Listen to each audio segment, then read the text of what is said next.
성부와 성자와 성령의 이름으로. 주 하느님, 저희는 길을 걸어도 휘청거리거나 바르게 걷거나 바른 목적지를 향하다가 다른 데로 향하거나 주저앉거나 힘들어하기 일쑤입니다. 그러나 주님께서 축복해 주시면 오늘 야고보서에 나오는 대로 보다 더 나은 그리스도인, 남들이 나를 생각만 해도 나를 바라만 보아도 기쁘게 용기와 힘과 위로를 얻을 수 있도록, 그런 참 그리스도인이 될 수 있도록 저희 모두를 축복하소서. 사도들의 모훈님, 저희를 위하여 빌어주소서. 성부와 성자와 성령의 이름으로 아멘. 반갑습니다. 지난번에 우리가 지난주에 완전한 사람이 되어가는 야고보서 간의 대주제이면서도 이제 첫 번째 주제로 보다 나은 그리스도인, 그래서 크리스트 자인하고 제가 크리스트 자인, 존재론적으로 나는 벌써 이미 세례를 받은 그리스도인이다. 근데 크리스트 자인에서 크리스트 베르덴 되어간다. 더 나은 그리스도인이 되어가는 그런 우리가 과정 속에 있다. 그래서 언젠가 한번 제가 말씀드린 책이 있는데, 아일랜드 더블린에서 제가 2001년에 안식년 지날 때 책방에서 제목이 너무나 좋은데 아직도 기억을 합니다. 그 책을 구하진 않았어요. 근데 내용은 뭐 그런 내용입니다. 이렇게 좀 훑어보니까 We all are on a journey from darkness into the light. 우리 모든 we all are on a journey. 우리는 모두 여행 중에 있다. 여정 속에 있다. From darkness, 어둠 속에서 into the light. 원래가 into, 덧자는 거기 없었는데 into light, 참 빛으로 여행하는 중이다. 더 밝은 쪽으로 우리는 여행 중에 있다. 그러나 그 거꾸린 사람도 있어요. 잘못하면은 가다 도중하차하거나 그건 뭐 예외 제쳐놓고 우리는 항상 앞으로 나가야 되겠죠. 우리 자녀들과 이웃과 함께 앞으로 나가는 거죠. 그래서 이게 바로 크리스트 자인, 이미 우리는 한 인간으로서 뭔가 생각할 수 있고 자유롭게 판단할 수 있지만은 그냥 주저하는 것이 아니라 크리스트 베르덴, 점점 더 나은 그리스도인이 된다. 그래서 언젠가 말씀드렸지만 공산주의는 원래 공산주의 목표는 좋은 쪽으로 향하는 거였지만 공동 분배와 소유, 사도행전 2장 끝에 4장 끝에 나오듯이, 그러나 거기는 문제가 있죠. 유물사관이라 그래가지고 결국은 변증법적인 정반합, 그래서 그건 말하자면 어떤 정신 세계는 따지지 않아요. 공산주의에서는요. 물질적인 것만 가는 거예요. 물질적인 거예요. 분배와 물질적인 겁니다. 그러니까 거기는 한계가 있어요. 그거는 성공할 수가 없습니다. 그 성공하면 큰일 나요. 세상은 공산주의화되면 자유롭고 평등하냐? 그런 데가 어디 있어요, 공산주의가. 그럼 러시아가 왜 흔들리고, 중국이 왜 저렇게 흔들리고, 북한이 왜 저렇게 먹을 것도 없는데 포탄만 만들고 그야말로 핵무기만 만들려고 그래요.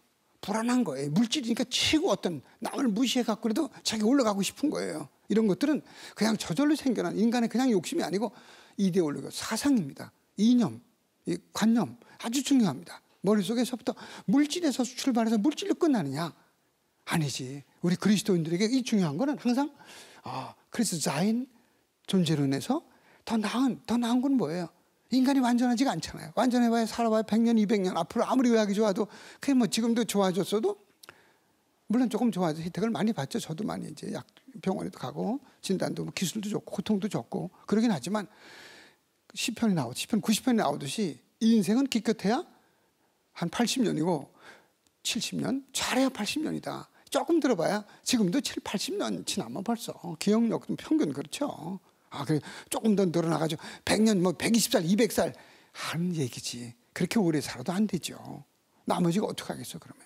그렇게 오래 살면 지구가 늘어나야지. 그러면 1년에 얼마가 늘어나야지. 안 늘어나잖아. 가만히 있는데 한없이 다 살게. 아니에요. 때가 되면 사람 인생 소멸, 생로병사의 틀은 어쩔 수 없는 거죠. 그래서 우리는 항상 그냥 있는 상태에서 만족하지 않고 나아가는, 그 물질에서는 그게 없죠. 더 많이 생산하고 좋은 거 생산하는 것밖에 없지. 그러나 거기서 만족하지 않고 우리는 인간의 영혼이 있기 때문에, 그렇게 성경 맨 앞에 나오죠. 맨 앞에 창세기 1장 26, 7, 8절에 하느님 모습으로 하나님께서 사람을 만드셨다. 우리 모습으로 만들자. 그리고 하나님께서는 당신 모습으로 만드셨다. 그리고 끝에 가서 그렇게 하나님께서는 하느님 모습으로, 당신 하느님 모습으로 사람을 지어내셨다. 여기에 있는 거죠. 그래서 어느 랍비 문헌에, 유다인 문헌에 나오듯이 어느 신랑이 신부에게 아무걸 선물해줘도 신부감에게 만족하지 않더래요. 그런데 이 신랑은 아주 부자 사람이고 그 신부는 공주여서 공주. 그러니까 무슨 집을 선물하고 별장을 선물하고 그래도 만족하지 않아. 그냥 껌뻑 눈 껌뻑하고 그 다음날 또 뭐 시큰둥해. 왜 그러는가? 아니 아버지가 임금인데 옛날에 군주 시절에는 뭐 나라가 다 자기 건데 지금 뭐 부자가 뭐 집 한 채 두 채 아무것도 아닌 거예요. 만족이 안 돼. 이와 같이 예를 드는 거예요. 이와 같이 우리 인간은 영혼을 가지고 있다. 영적인 존재다. 영혼은 하늘의 존재다. 이 세상에서 와서 세상에서 끝나는 것이 아니라 하늘에서부터 왔기 때문에 세상의 것으로 만족할 수가 없다. 이 영혼은.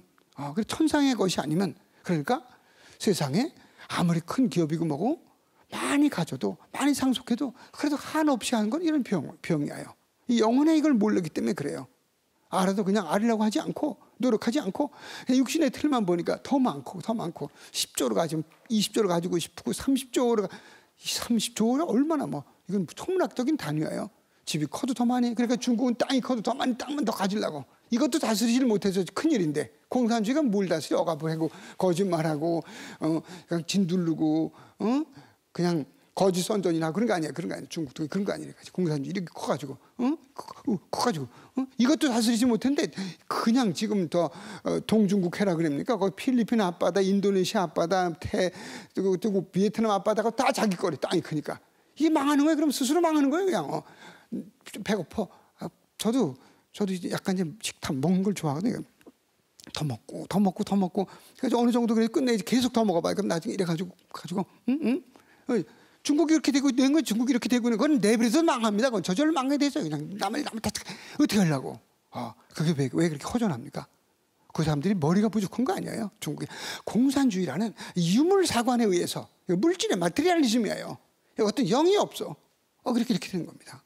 우리 그리스도인들도 저도 마찬가지고 우리가 그래서 자인에 그냥 머물면 세례받거나 신자에 머물면 후퇴하는 건 마찬가지예요. 그러니까 점점 더 그리스도께로 나가야지. 근데 그리스도께서는 지난번에 언젠가 봤듯이 우리가 그냥 행복만 추구하는 것이 아니라 그리스도께서 우리를 위해서 십자가에 돌아가셔서 로마서 아마 8장에 나오지 아마 그분 고난에도 참여하지 않습니까? 그분의 영광에 참여하려면 그분의 고난의 십자가에. 그러니까 우리 그리스도는 찬란한 이 세상의 목표가 아닙니다. 세상의 목표라면 막 화려하게만 지어야 되겠지. 화려하게만 살아야 되겠지. 아닙니다. 그러니까 무슨 갈멜이라든가 트라피스트 수도원 같은 데는 아주 극빈하게 살면서도 만족하는 거예요. 기쁨이 큽니다. 제가 서양에서도 깔멜 수도원 새벽에 가서 미사해주고 우리나라도 저 베르네 같은 거기 도미니코 수도에 있고 근데 같이 이렇게 강론하고 어쩌다 그러면은 강의하거나 그러면 그냥 웃음이 흘러넘쳐요. 그 구석에서 그냥 조그만 테두리 속에서 1-2천 평 속에 사는데 웃음이 없을 것 같지만 그건 영적으로 사니까 기쁨이 솟아오르는 겁니다. 그런데 그냥 다른 데 가서 다른 데 좀 있다 세속적으로 그런 동네 가서 웃음도 없어. 그 소리가 재미가 없어요. 근데 한국이고 독일이고 스위스 도미니코 수도에 제가 있었습니다. 그러니까 플로리 란푸트라 그래가지고 쌍니클라우센 루체린에서 30km 된데 거기서 1년 지도신부 서류로 있었어요. 봉쇄 수도원이에요. 도밍고 여자 도밍고에 한 40명이 살았어요. 수영장도 있고 거기서 본원입니다. 수도 그때 수련자도 한 몇 명 있었어요. 제가 86년 7년 이때 1년 조금 더 있었는데 지도신부 정식 지도신부 찾을 때까지 매일 강론을 하죠. 한 5분 정도. 그냥 별것도 아닌데 너무 즐거워하고 기뻐하고 만족하고 말씀 때문에. 제가 무슨 말재주가 있습니까? 매일 무슨 특별하게 재밌게 이렇게 새벽에 미사하는데 수녀님들한테 5시 반 6시에 무슨 웃음이 준비가 되는 거예요. 영적인 삶의 그 기쁨이에요. 그분들이 먹는 게 화려합니까? 아니죠. 우리 맞지도 못하지. 아무리 스위스라도 수도원인데. 그런데도 수녀님들의 기쁨은 영적인 겁니다. 그러니까 영이 맑고 영이 차 있으면 성령의 비추심으로 거긴 기쁨이 있고 만족이 있고 흘러넘쳐서 난 사람에게 갖다 주게 됩니다. 그러나 영이 메말리면 그냥 그러니까 저 중국에도 많은 사람들이 많은 정치가들이 그 정치가들은 다 지금 미국에서 그런 얘기 나오잖아요.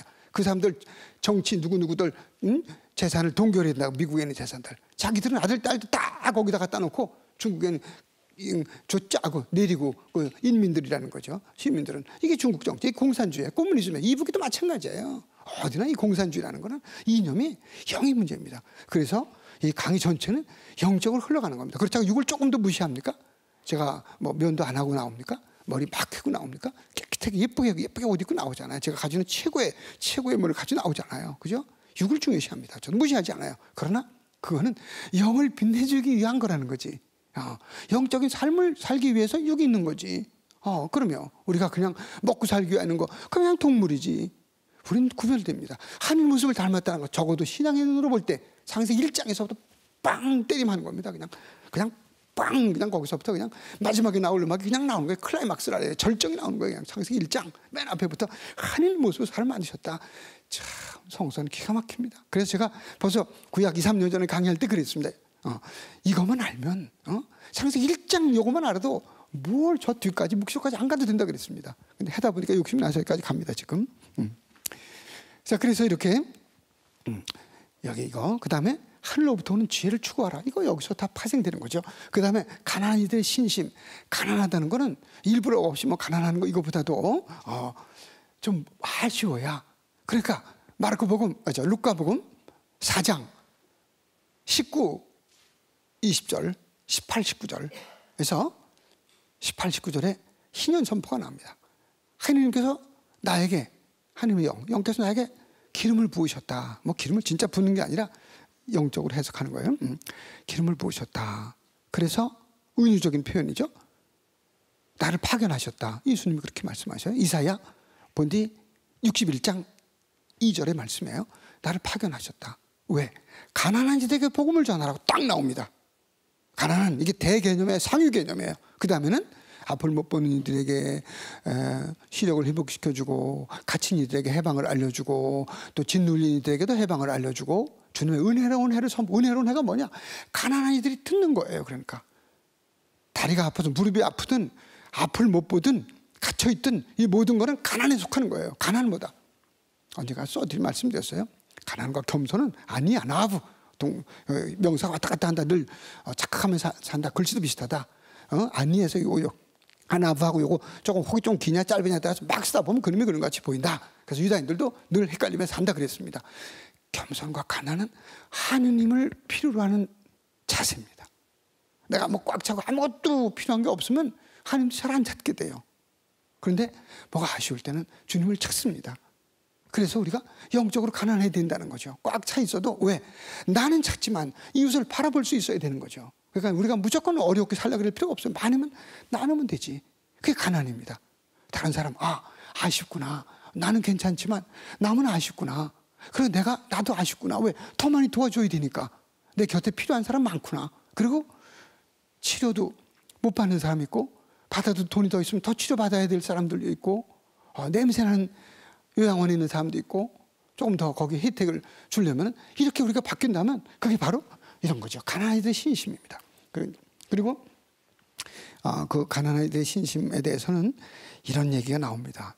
부자를 저주하는 표현도 나와요. 여기에요. 조금 강한데 1장 9절부터 10절에 보면 이렇게 말합니다. 비천한 형제는 자기가 귀해졌음을 자랑하고 부자는 자기가 비천해졌음을 자랑하십시오. 부자는 풀꽃처럼 쓰러질 것이기 때문입니다. 저자는 부자들이 겪게 될 미래를 마치 눈으로 들판을 바라보듯이 입체적으로 풍자합니다. 어떻게 이런 표현을 했는지 몰라요. 제가 어디도 없는 글을 이렇게 쓰다 보니까 이렇게 막 나왔어요. 저절로 시인처럼 말이에요. 1장 11절에 보면 해가 떠서 뜨겁게 내리쬐면 풀은 마르고 꽃은 져서 그 아름다운 모습이 없어져 버립니다. 이렇게 시적인 너무 멋있는 야고보서를 얘기하다 보니까 저도 어쩌다 한 구절 이렇게 거기에 맞춰서 쓰게 됐는데 참 표현이 멋있잖아요. 1장 11절에 해가 떠서 뜨겁게 내리쬐면 풀은 마르고 꽃은 져서 그 아름다운 모습이 없어져 버립니다. 이와 같이 부자도 자기 일에만 골몰하다가 시들어 버릴 것입니다. 참 그러니까 부자가 부자 되기 위해서 부자 되는 걸 말하는 거죠. 그냥 자기만 갖고 자기 자손에게만 상속하고 그러나 많이 열심히 벌어서 남에게 도우려고 하는 그런 부자도 적지 않습니다. 많습니다. 그런 훌륭한 분들도 많습니다. 그래서 그렇게 훌륭하도록 이끄는 거죠. 그래서 저자는 모든 믿는 이들이 지향해 나가야 할 신심을 이렇게 요약해 줍니다. 1장 27절. 하느님 아버지 앞에서 깨끗하고 흠없는 신심은 어려움을 겪는 고아와 과부를 돌보아주고 세상에 물들지 않도록 자신을 지키는 것입니다. 1장 27절. 2장 5절에서는 하느님께서는 세상의 가난한 사람들을 골라 믿음의 부자가 되게 하시고 당신을 사랑하는 이들에게 약속하신 나라의 상속자가 되게 하지 않으셨습니까? 그래서 여기서는 이렇게 하느님 아버지 앞에서 깨끗하고 흠없는 신심은 어려움을 겪는 고아와 과부를 돌봐주고 돌봐주어도 저도 부족한데 그래도 저는 이렇게 좋은 옷을 입고 이렇게 평생 이렇게 옷 멋있잖아요. 이렇게 한 번도 이렇게 못 입어보는 사람도 수룩할 텐데 말이에요. 그죠? 그죠? 그래서 저는 뭐 벌써 한 10몇 년 된 옷이지만 아주 새거같이 너무 멋있습니다. 그죠? 그래서 세상에 가난한 사람들을 골라 믿음의 부자가 되게 하셨다. 야고보서의 네 번째 마지막 주제는 믿음에 따른 실천. 말만 하지 말고 실천이 뒤따라야 된다 이거죠. 말하는 건 쉽지 어떻게 보면. 말하는 건 쉬워요. 그러나 실천. 정말 그만큼 그게 저도 강론하고 나서 내가 이만큼 했나? 정말 뭐 30%를 했나? 이렇게 늘 반성을 하는데 그래서 믿음과 실천이 조화를 이루어야 된다. 2장 14절부터 26절 이게 야고보서의 핵심이기도 합니다. 믿음과 실천, 행동에 관하여 이렇게 말하죠. 나의 형제 여러분, 누가 믿음이 있다고 말하면서 믿는다고 말하면서 세례명이 있다고 말하면서 그 말이에요. 실천이 없으면 무슨 소용이 있습니까? 신앙이 닿게 살지 않으면 한 달에 한두 번 오고 미사 한두 번이면 1년에 한 며칠 오지도 않으면서 난 맨날 성당 간다 그리고 교무금도 3년에 한 몇 달만 내고서 계속 내는 것처럼 얘기하고 막 이런 사람도 있어요. 그죠? 그러니까 무슨 소용이 있느냐? 실천이 없으면 껍데기다. 그러한 믿음이 그 사람을 구원할 수 있겠습니까? 2장 14절. 그러므로 좋은 일을 할 줄 알면서 하지 않으면 곧 죄가 됩니다. 그 다음에 야고보 서간에서 말틴 루터를 중심으로 해서 개신교에서는 1517년 종교개혁 이후로 야고보서를 가볍게 보는 경향이 있었습니다. 이 서간에 예수 그리스도에 관한 내용이 너무 적다는 이유에서였습니다. 실천 얘기가 너무 많아요. 행동 얘기가 너무 많아요. 교훈적인 얘기만 너무 많아요. 그들이 볼 때 가톨릭에서는 행동이나 실천보다는 믿음에 치우치는 당시에 개신교 입장을 비판적으로 보고 행동 없는 믿음을 비판하는 야고보서를 한껏 강조해 왔습니다. 그러니까 가톨릭에서는 야고보서를 강조하고 개신교에서는 무시하고 뭐 이런 식으로. 그러나 시간이 지나면서 근래에 이르러 개신교와 가톨릭이 상호 그런 편견을 극복하고 야고보서의 진정한 가치를 인정하게 적어도 학계에서는 되었습니다. 이제 베드로 1서 이제 가톨릭 서간 중에 야고보서 맨 앞에 나오고 베드로 1서, 베드로 2서, 요한 1서, 요한 2서, 요한 3서, 유다서 이렇게 7가지 서간 중에 베드로 1서. 여러 가지 이유에서 베드로 2서가 신약 27권 가운데 베드로 2서는 제일 늦게 쓰여졌다고 봅니다. 근데 베드로 1서는 조금 달라요. 아마 8, 90년대에 사도 베드로 순교하고 나서 한 20년 있다가 쓰여진 게 베드로 1서가 아닌가 합니다. 베드로 1서는 아마도 로마에서 베드로의 가르침과 전통을 열심히 따르던 제자가 썼다고 보는 것이 좋습니다. 그가 로마 황제들의 박해 아래 이곳저곳에 흩어져 사는 신자들과 공동체의 용기와 힘을 북돋워 주려고 이 서간을 집필했다고 보면 됩니다. 베드로 1서의 내용, 적어도 몇몇 부분은 용어 사용이나 내용 면에서 바오로 사도의 신학과 가깝습니다. 한 예로 바오로 서간에 자주 등장하는 그리스도 안에서 뭘 해도 그리스도 안에 살아야죠. 그리스도 이렇게 해요. 그리스도 이렇게 그리스도 이런 표현이 몇 번이나 나옵니다. 이거 바오로만 거의 쓰는 표현인데 그리스도 안에서 바오로의 그리스도론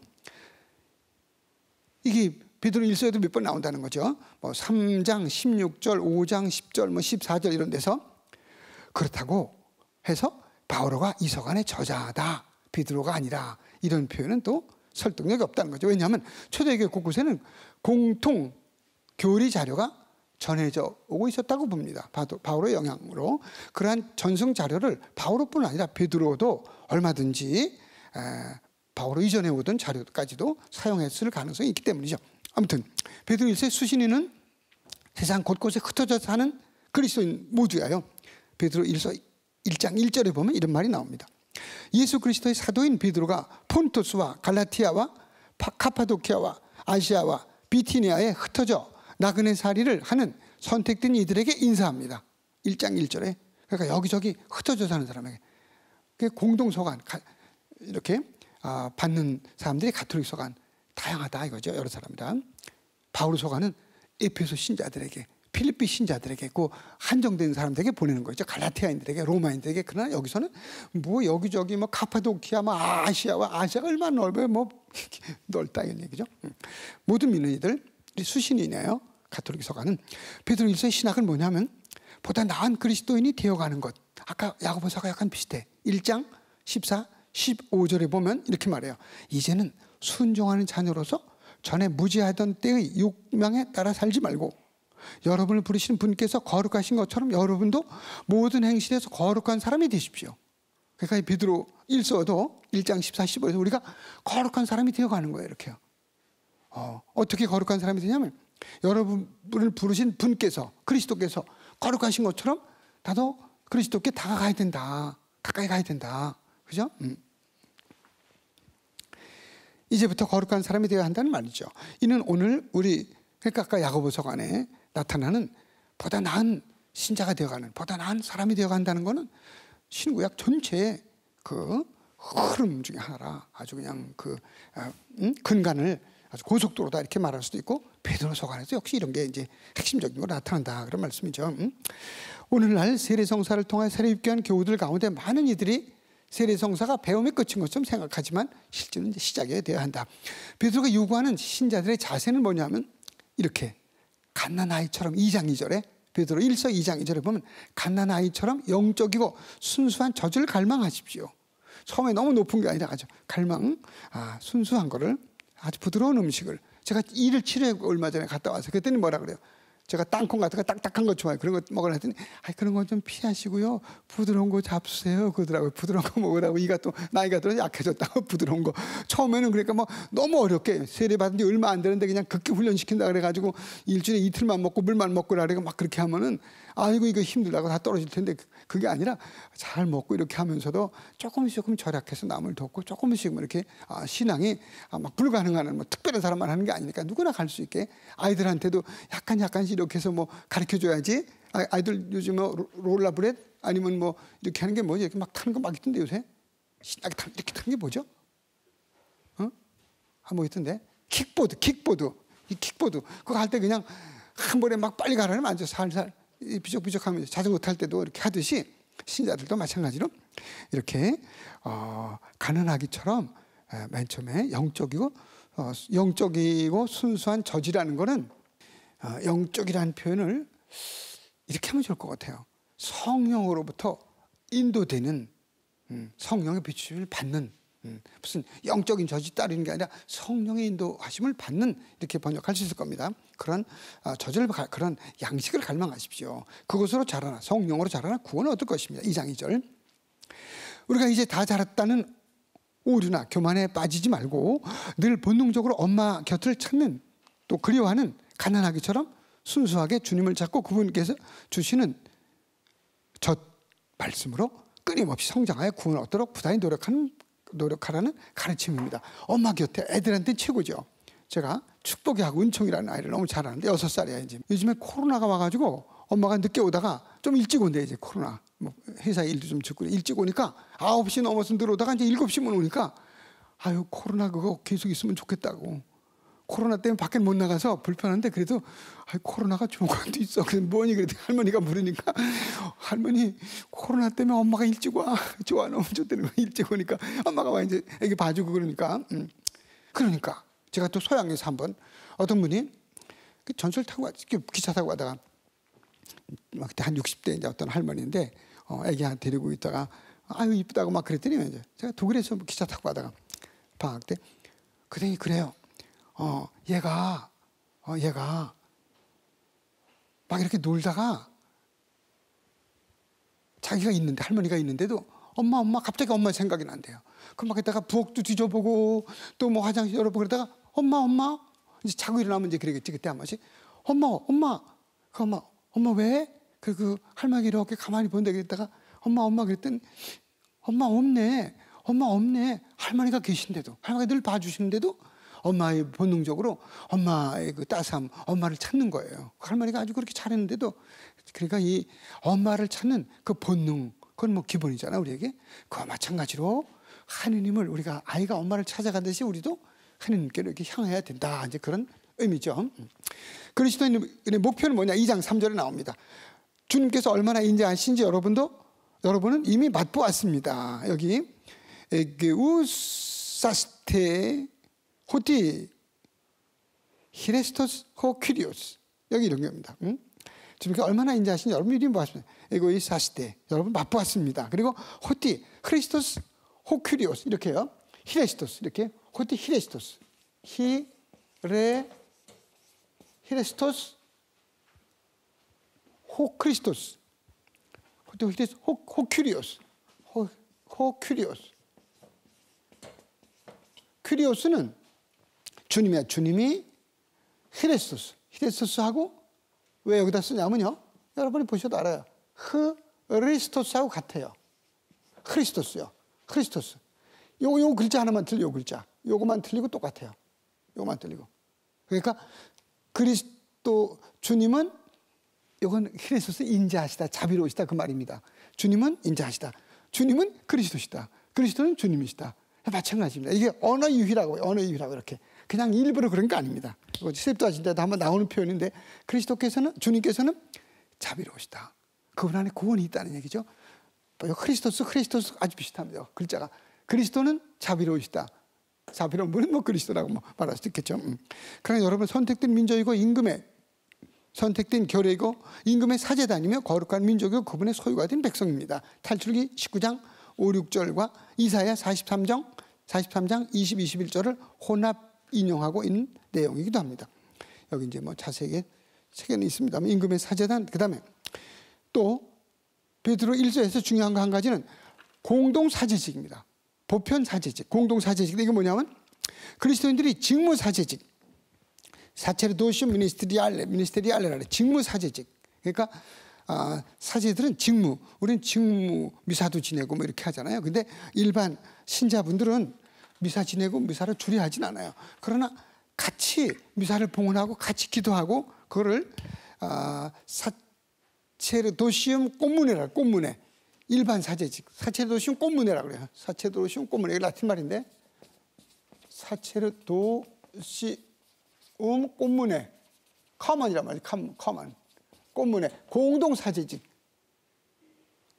이거는 신자분들도 모두 갖고 있다는 거죠. 세례 받으면서 우리가 같이 봉헌하고 같이 참여하고 할 권한은 주례는 누가 하더라도 공동 사제직에 부르심을 받고 있다, 그런 얘기가 나오고, 그 다음에 베드로일서의 권고는 저자가 이렇게 권고합니다. 다만 여러분의 마음속에 그리스도를 주님으로 거룩히 모십시오. 그러니까 우리 안에 주님이 늘 계시면 성공하고 뭐든지 균형 잡힌 신앙생활을 할 수 있고, 그렇지 않으면 어디로 튈지 모르는 거죠. 여러분이 지닌 희망에 관하여 누가 물어도 대답할 수 있도록 언제나 준비해 두십시오. 3장 15절. 이거 기가 막혀요. 누가 물어도 대답할 수 있도록 준비해 두래요. 우리 신앙을. 누가 물어도 성당에 왜 가요? 성당에 가면 뭐가 좋아요? 뭐가 변화됐어요? 그럼 늘 대답할 수 있도록 준비하고 있으래요. 그게 참 큰 요구입니다. 우리한테, 우리 모두니까. 베드로 1서 저자는 구약에서 하느님께 관련된 내용을 그리스도께 적용시키고 있습니다. 이와 같이 예수 그리스도께서 우리 주님이시다 하고 당당하게 고백할 수 있다면, 애교인이 물어볼 때 한번 해보시죠. 예수 그리스도께서 우리 주님이시다. 그분이 먼저 부활하셨다. 우리 모두도 주 예수님을 따라서 부활의 영광에 도달할 것이다. 그래서 우리가 고귀한 겁니다. 영혼을 가진 존재. 그래서 뭐 공산주의 빨리 바뀌든지 무너지든지 회개하든지 해서 서로 자유롭게 하나님을 섬기고 공산주의를 섬기고 물질을 섬기고, 그것이 아니라 그래서 막 억압하고 거짓으로 솔직하게 얘기하면 잡아가고 막 그렇게 불안해하고 막 정보 다 뒤져가지고 꼼짝 못하게 하는 그런 것이 아니라 서로 믿고 의지하고 자유롭게 살 수 있는 그런 사회가 되도록 우리가 노력해야 되는 거죠. 그 다음 베드로 2서. 베드로 2서는 베드로 1서하고 차이가 확 납니다. 베드로 2서는 이미 베드로 1서가 다 나온 뒤에 쓰여졌다고 보는 거죠. 여기 특히 베드로이서 3장 16절에 보면 사실 이제 바오로는 모든 편지에서 이러한 것들을 이야기합니다. 바오로 서간이 이렇게 인용되는 건 여기가 처음입니다. 신약 어디서도 바오로 서간에 대해서 그때 쓰여지던 당시니까 뭐 또 그런 게 없는데 여기 처음으로 나와요. 사실 바오로는 모든 편지에서 이런 것들을 이야기합니다. 바오로가 무슨 편지를 썼다 얘기했다 이런 얘기 처음 나온 거예요. 그 가운데는 더 알아듣기 어려운 것들이 있는데 바오로 편지 어려운 것들이 있어요. 서간에 보면 어렵잖아요. 그 가운데는 더 알아듣기 어려운 것들이 있는데 무식하고 믿음이 확고하지 못한 자들은 다른 성경 구절을 곡해하듯이 그것들도 곡해하여 스스로 멸망을 불러옵니다. 엉뚱하게 해석해가지고 이상한 데 신천지로 간다든가 이상한 데로 그냥 뭐 나주일리아로 간다든가 이렇게 되는 거죠. 베드로이서 저자는 이렇게 경고합니다. 여러분은 무법한 자들의 오류에 휩쓸려 확신을 잃는 일이 없도록 주의하십시오. 그러니까 항상 우리 깨어 있어야 돼요. 우리가 그러니까 옛날에 그 여호와의 증인 이런 데로 빠져들어간 우리 그리스도교를 볼 때 빠져간 거예요. 그런 사람들의 한 60% 이상이 가톨릭 신자란 말이 있어요. 가톨릭 신자가 더 찾기가 더 쉬운 거예요. 엉뚱한 사람을 들어가기는 어려운데 중간하게 있고 잘 모르고 성경 얘기하니까 그렇듯하게 잘 모르니까 쑥 빠져가지고 그 통계조사 사회학자들이 조사해 보니까 여호와의 증인에 가 있는 뭐 1000명이면 한 600명 이상이 가톨릭 신자 출신이래요. 중간에 가니까 그 이제 그리 가는 거죠. 그렇게. 그래서 우리가 무법한 자들이 이렇게 오는데 엉뚱한 데 빠지지 않도록 주님께서 참고 기다리시는 것을 구원의 기회로 생각하십시오. 우리가 사랑하는 바울 형제가 3장 15, 16절 하나님에게서 받은 지혜에 따라 여러분에게 써보낸 바와 같습니다. 여기서 우리에게 중요한 정보를 우리가 얻게 되는데 베드로이서 집필 당시에 그리스도 신자들이 바울 서간을 이미 성경으로 받아들여 공동체에서 낭독하고 사도의 말씀을 영적 재산으로 여기고 의지하고 신앙생활에 도움을 얻고 있었다는 사실. 숨 한번 쉬고 이제 요한 1, 2, 3서를 한번 보죠. 요한 1, 2, 3서. 요한 1, 2, 3서와 요한 묵시록, 요한자가 들어가니까 또 사도 요한하고 관련 짓고 또 요한복음. 그래서 요한복음서, 요한 1서, 요한 2서, 요한 3서, 요한 묵시록을 요한계 문헌이래 가지고 좀 이렇게 따로 공부를 하기도 합니다. 요한 1, 2, 3서는 요한복음서와 요한묵시록을 통틀어 요한계 문헌이라고 부른다. 요한의 세 서간의 내용은 요한 1, 2, 3서의 내용은 요한복음서와도 가깝다. 가까워요? 뭐가 가까우냐? 이들 세 문헌에 담겨있는 사상뿐 아니라 문체와 어휘까지도 매우 비슷합니다. 공통점 한 가지만 보면 요한 1서 3장 18절에 이런 말이 나와요. 말과 혀로 사랑하지 말고 행동으로 진리 안에서 사랑합시다. 요한 2서 1장 1절에 보면 맨 앞에 나는 그대들 진리 안에서 사랑합니다. 요한 3서 1절에 보면 맨 앞에 나는 그대들 진리 안에서 사랑합니다. 똑같아. 거의 가까운 똑같은 표현이 요한 1, 3서 이렇게 나온다는 거죠. 그러니까 저자도 뭐 연관성이 있거나 뭐 사상이 비슷하거나 이렇게 생전에 예수님을 직접 만났던 인물이라고 자신을 요한 1서 저자가 소개합니다. 1장 1절, 요한 1서 1장 1절에 보면 처음부터 있어온 것, 우리가 들은 것, 우리 눈으로 본 것, 우리가 살펴보고 우리 손으로 만져본 것, 그 생명의 말씀에 관하여 말하고자 합니다. 이렇게 요한 1서 저자는 자신을 예수 그리스도를 만난 증인으로 당당하게 소개합니다. 1장 3절에 보면 1서 우리가 보고 들은 것을 여러분에게 선포합니다. 여러분도 우리와 친교를 나누게 하려는 것입니다. 요한복음서와 연관성이 많아요. 요한 2서 3서를 쓴 이는 자신을 원로라고 밝힙니다. 프레스비테로의 원로, 프레스비테로. 그래서 장로교를 프레스비테리안 처치라고 그래요. 프레스비테리안 처치, 프레스비테로가 장로란 말이에요. 원로. 여기 원로들이 여기 또 원로 하나요. 원로인 내가 선택받은 부인과 그 자녀에게 인사합니다. 프레스비테스 원로인 내가 사랑하는 가이오스에게 인사합니다. 3장, 2장 여기 요한 2서, 요한 3서 1절에 나와요. 우리는 여기서 요한 2서, 3서를 쓴 이가 사도 요한이라고 단정 짓기 어렵다. 왜냐하면 원로라고 그러니까 사도가 원로라고만 칭할 리가 없거든요. 사도가 최고의 직책인데 만약 저자가 사도였다면 자신을 원로라고 그러지 않고 사도라고 그러지 않았을까. 아무튼 최고의 지도층에 있던 인물이면 틀림없다고 보는 거죠. 요한 2서, 3서 저자를. 요한 1서의 주제는 하느님과 교우들의 친교입니다. 곧 교우들이 하느님과 나누는 친교가 이 서간의 핵심 주제입니다. 친교라는 용어가 이 서간에는 단지 3번만 나옵니다. 1장 3절, 6절, 7절. 그렇지만은 서간 전체를 관통하고 있는 내용이 친교입니다. 1장 3절에 보면 여러분도 우리와 친교를 나누게 하려는 것입니다. 우리의 친교는 아버지와 또 그 아드님이신 예수 그리스도와 나누는 것입니다. 그러면 저술 목적은 뭐냐? 저자는 이렇게 밝혀줍니다. 내가 여러분에게 곧 하느님 아드님의 이름을 믿는 이들에게 이 글을 쓰는 까닭은 여러분이 영원한 생명을 지니고 있음을 알게 하려는 것입니다. 요한일서 5장 13절. 저자는 거짓 예언자들과 이단자들이 우후죽순처럼 나타나 교우들을 현혹시키던 시절에 그들의 달콤한 유혹에 넘어가지 말고 참된 진리를 따르도록 교우들에게 도움을 주고자 했습니다. 영적 식별 능력에 대해서 얘기해요. 요한일서 저자는 특별히 요한일서 4장 3절에 보면은 분별력, 곧 영의 식별 능력을 우리가 가지고 있어야 된다. 그것은 무엇이 참되며 무엇이 그릇된 것인지를 알아야 된다. 예수님을 믿는다고 고백하지 않는 영은 모두 하느님께 속하지 않는 영입니다.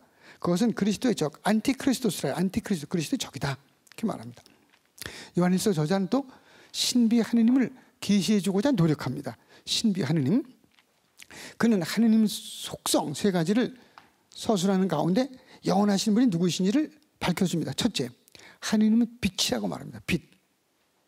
우리가 그분에게서 듣고 이제 여러분에게 전하는 말씀은 이것입니다. 하느님은 빛이시며 그분께는 어둠이 없다는 것입니다. 빛이다.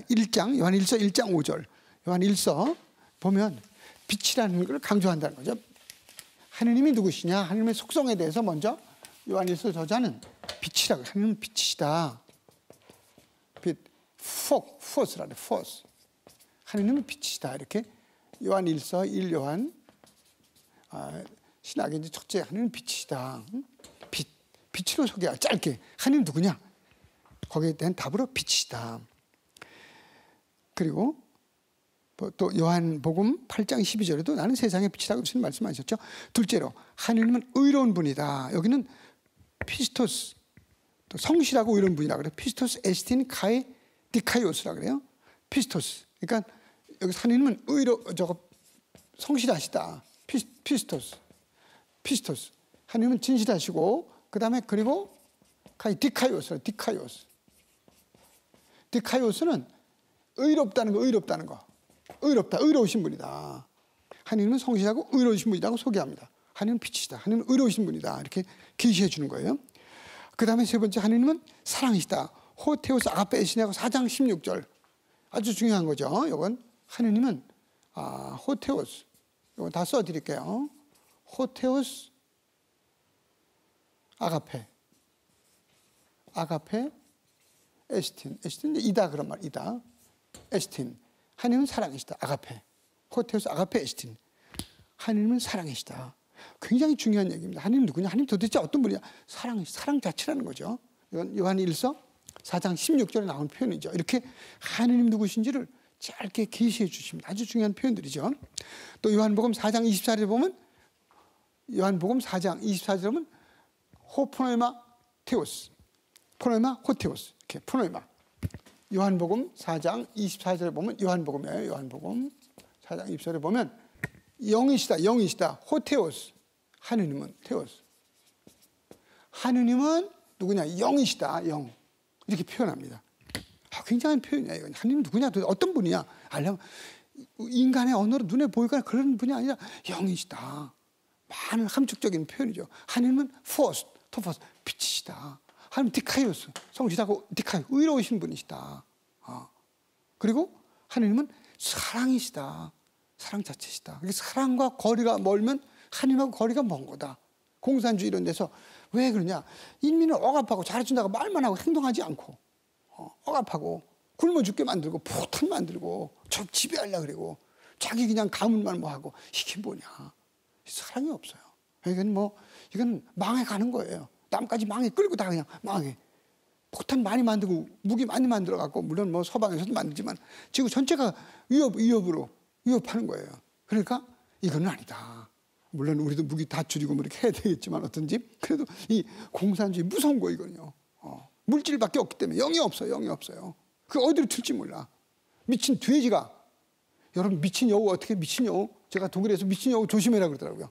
산에 같은 데 갔다 미친 여우가 하면 미친 여우가 어떻게 해요? 미쳤으니까 물지. 보통은 여우가 사람이 이렇게 하면 여우가 또 좋아요? 제가 산에 갔어요. 근데 미친 여우가 안 미친 여우가 있어요. 근데 안 미친 여우들이 이렇게 있어요. 그럼 제가 막 산에 혼자 가요. 혼자. 그럼 안 미친 여우가 저한테 막 쫓아 안 와요? 안 오지. 여우는 도망가요. 부끄러워요. 도망가요. 늑대가 아니야 여우는. 여우는 사람 보면 도망가는 거예요. 여우는. 오질 않아요. 원래 산돼지도 사람 보면 도망가게 돼 있어요. 근데 너무 배가 고프든가 산돼지가 새끼가 있다든가 그러면 경계하느라고 조심해야지. 아주 미쳐버리는 거예요. 제정신이 안 찼기 때문에. 그 여우가 미치면 물고 쫓아오고 무슨 짓을 해 미쳤으니까. 근데 한 말씀 더 드리면 미친 여우 어떻게 고치게요? 제가 독일에서 알아보게 되는데 미친 여우. 전 동물에 관심 많아요. 어떻게 하요 미친 여우? 여우가 뭘 좋아해요? 닭을 좋아해요. 닭을 물어가요. 닭 같은 걸 제일 좋아하는 거예요. 닭 같은 거 비둘기라든가 좋아해요. 그러니까 여우한테 닭을 주면 돼. 닭을. 닭 중에 닭 모가지죠. 모가지. 닭 몸은 이제 먹잖아요. 그래 목에다가 약을 넣는 거 약을. 이걸 좋아하니까 냄새나고 그래가지고 튀겨갖고 주든지 산에 갖다 놓으면은 여우가 가다가 이거 웬 떡이야 이거. 그러면서 약이 들어갔잖아요. 모가지에. 그거 먹고 낫는다는 거죠. 뭐 그렇게 치유한다고 하더라고요. 아무튼 간에 그 정신없이 이제 그렇게 되면은 어떻게 보면 치유하기가 어렵죠. 그것처럼 그죠? 사랑이 없으면 자기 자녀도 막 무시하고 그러잖아요. 자기 자녀도 어떤 때는 막 굶기고 막 별짓 다 하잖아요. 사랑이 없으면 그건 미치는 거예요. 그럼요. 무서운 거죠. 그러니까 우리가 하나님부터 거리가 먼 거예요. 사랑이 없으면. 사랑은 하나님 사랑이시니까 남의 내 얘기 따질 것도 없어요. 서로 도와주는 거죠. 하나님 사랑이시니까. 사랑하는 사람. 그러니까 프란치스코가 몇 년에 태어나가지고 프란치스코 아시시의 동네에서 그 부자한테 다 포기하고 아버지 유산 다 포기하고 그게 거지가 돼가지고 그날 하고 어느 사람 다 도와주고 살았잖아요.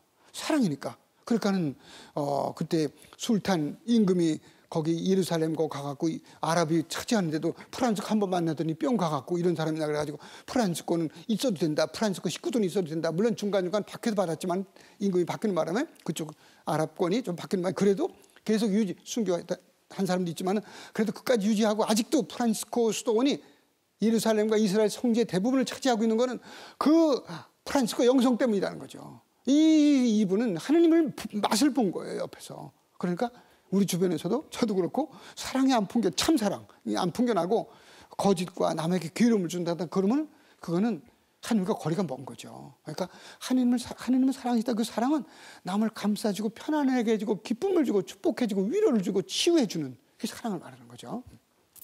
여기서 그런 신학이 여기 나오는 겁니다. 요한 2서 3서에 하나씩 나옵니다. 이제 책에다 써놨는데 요한 2서 저자는 당시 우후죽순처럼 들고 일어나는 여러 이단과 오리들에 휘말리지 말고 잘 살아라. 그리고 그렇게 살지 않는 사람, 그리스도를 고백하지 않은 사람은 주님이라고 고백하지 않은 사람은 그리스도의 적이다 이렇게 말하고 요한 3서에서는 이런 표현이 나옵니다. 공동체를 뒤흔들어 평화를 깨는 트러블메이커 사람을 교만의 대명사